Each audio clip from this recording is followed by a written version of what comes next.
let's go back to the NRA. Like, how long have you been working with them to work on getting certified, or where does it kind of come to your mind that like, oh, I'd kind of like a job maybe after I get out of the military, maybe I could teach this firearms thing? Because, you know, a lot of people grow up going out into the forest, shooting with their uncle, or, you know, like myself, go to the range probably once a month just to make sure that like my skills are still intact to fire a rifle or a handgun. But to really want to like teach and train and really take that responsibility for other people's safety, well-being, in some cases their life, if they're the very first time they're handling a firearm. What made you want to do that?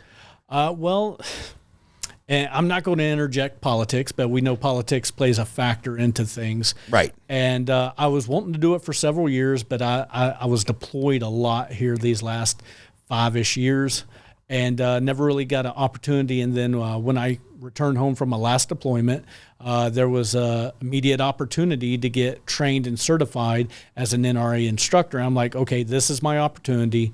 But I wanted to get into it. So I've been instructing for just over a year now.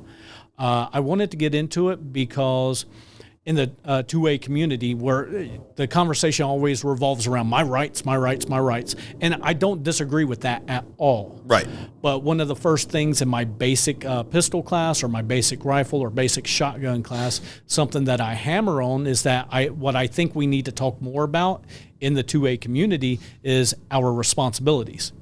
Because with every right comes responsibility. Mm-hmm. And just knowing that, okay, well, yeah, I was taught the basic stuff of safety and things like that growing up as a kid, and I'm around people who are mostly safe with their firearms. But there's a lot of people out there who just don't know. Right. And I want to expose folks who aren't really deep into the community that, hey, look, it's way more than the stuff you see spouted out by politicians. It's way more than the yeehaw stuff you see on YouTube often. Right. It's like there's a high level of responsibility. And if you're new to the firearms community or to your first firearm, I want to be able to help lay that foundation, much like I was able to with the technical school with the F-35s, of safety and responsibility. So like my introductory paragraph or page for my basic classes talks about our unique right to own firearms in America. And your rights are mentioned twice in the process, but in that same little short speech, I mentioned responsibility 5 times. Yeah. Because I believe that responsibility needs to be talked about 5 times more than our rights do. Yeah. That's a random number. There's no logic behind that. But I do believe that we should discuss and practice responsible firearm ownership way more than just the yeehaw, look what I got, pam, pam kind of mentality. Totally. And and with so many new firearm owners, especially since recent events that don't want to get you blocked on YouTube or anything if I mention the dirty word.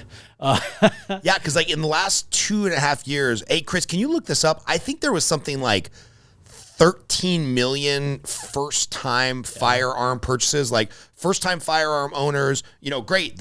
I'm very glad they exercised their right, and maybe they came over a little bit more to our side of the political spectrum, and they exercised their right to go buy a firearm.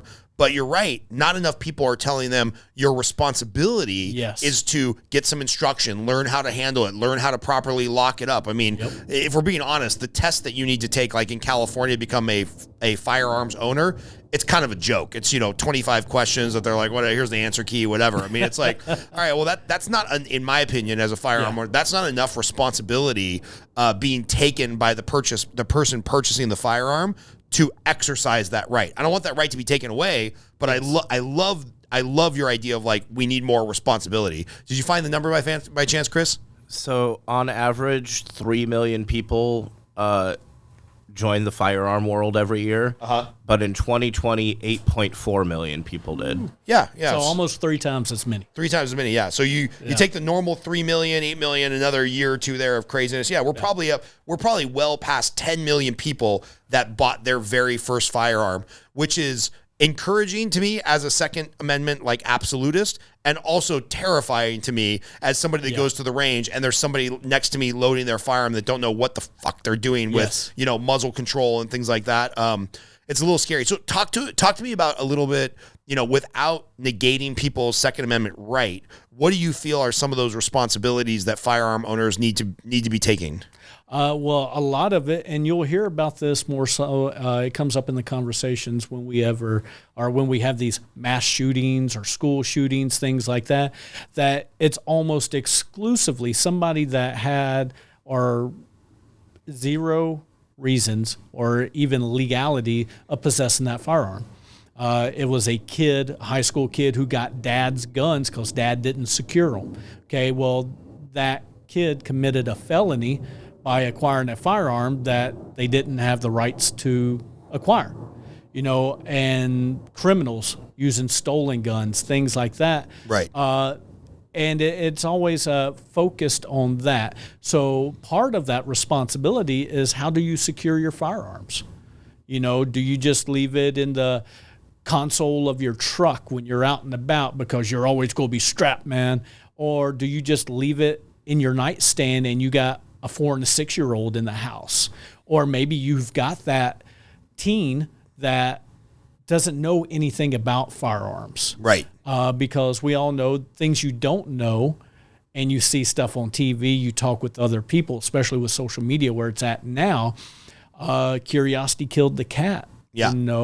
But maybe if that child knew and understood what that firearm was, you change the way you secure those things. Yeah. And that's just a small part of it. Yeah. If you want to be a concealed carry licensed person, then there's a whole nother realm of responsibility, legality, moral, ethical considerations to be responsible for. It's just such a deep well that we can go down that people don't know what they don't know. Right. And they don't think about things because they have no experience or no education. Yeah. One of the big things, and it's in every NRA class that you'll go to, that they bring up is that the reason behind firearm accidents can be attributed to ignorance or carelessness. Somebody like myself, I'm human. I've been around firearms my entire life. I've been handling firearms longer than most of the people who work for me have been alive. And my greatest risk, I guess you would say my greatest risk, is being careless. Right. Because I'm so comfortable being around complacent. them, being complacent. And that's where my greatest risk factor is. So part of me teaching isn't necessarily just teaching the student, it's reinforcing mindset in myself, because I need to be reminded of these things also, because once again, I'm human. Right. And I'm prone to mistakes, but I want to mitigate those as much as possible. I still pay to attend firearms training through other schools as time and money allows, because I don't know everything.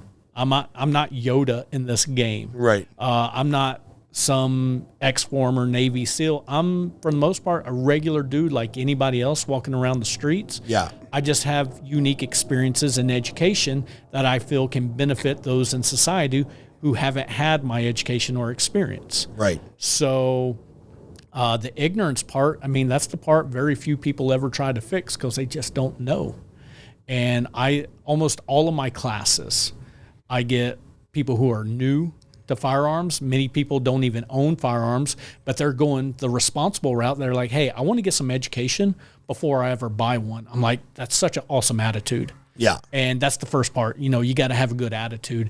And if people go into firearm ownership with a positive attitude that, hey, look, I have to respect this, and I am accepting a higher level of responsibility within society by owning this, maybe employing it as a concealed carry option for myself for personal defense. I owe it to society to be more responsible. And I try to promote that to the greatest extent possible. I guess that's my big reason for why I initially got into it. And then through jiu-jitsu and practicing other martial arts, and it's how I developed the slogan for my company is a quote by Horian Gracie about martial arts and self-defense, and I'm going to butcher this quote, is more than just learning a set of techniques. And it begins with the mindset and attitude that you are worth protecting. And that's something that really hit home to me. I was like, okay, so I really want to be geared towards promoting responsible firearm ownership with my basic courses, laying that solid foundation for people to be able to grow, mature, educate, go to other instructors and get knowledge from them. I highly encourage people to, as much as you can afford the time and ammunition and finances, if this is something that you really are passionate about and learning, then learn from as many people that are legitimate. No Craigslist instructors, would not advise that. But, go get that foundation. And then with Horian's quote, my company slogan is, you and your family are worth defending.